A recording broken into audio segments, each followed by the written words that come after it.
در دوران اینترنت والدان زود فرزند خود را با دیگران مقایسه میکنند. کودک همسایه در 10 ماهگی راه گشته است، از آن من حالا نه. یا فلان دوستم میگوید پسرش 2 ساله شده است، حرفای انگلیسی میشناسد، از آن من هنوز گپ‌ها را کنده گپ میزند. این گونه مقایسه ها می تواند باعث نگرانی بی اساس و حتی روح افتادگی پدر و مادر گردد.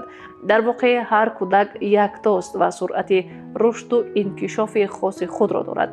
داخل دایره مقرره فرقیت های زیاد دیده می شوند.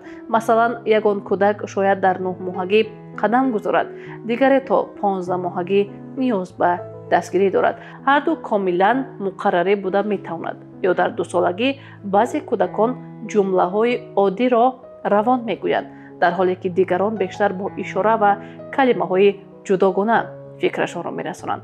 اما در 3-4 سالگی فرقیت قریب ناپدید می شود. مهم آن است که جنبه های اساسی رشد را زیر نظارت داشته باشید و کودک را طوری که هست بپذیرید.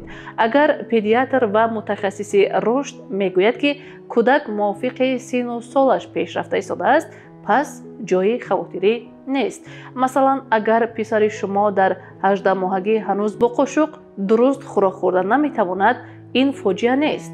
او مشق میکند و می آموزد. یا دختره که 3 ساله شما هنوز رنگ و شکل ها را آمیخته کند، این هم طبیعی است. وی تدریجاً فرق را می آموزد. جای هوسمندی است که وقتی کودک به سن مکتبی می رسد، معمولاً همه این فرقیت های اوله برابر می شود. در مدت کودکستان و مکتب بسیاری کودکانی دیرتر راه گشته یا دیرتر گپ گشاده حتی می توانند نسبت به دیگران پیشرفت شوند. آنها تنها همان وقت آماده شدند.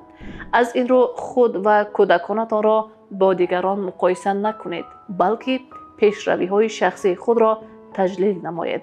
امروز کودک شما باری اول آچه گفت، خرسندی کنید، نوابسته از آنکه کودک یاران دیگر شاید کیها آچه می گفتند. با این صبوری و قناعتمندی شما با کودک نیز می آموزید که خود را همیشه خوب و قابل قبول حس نماید.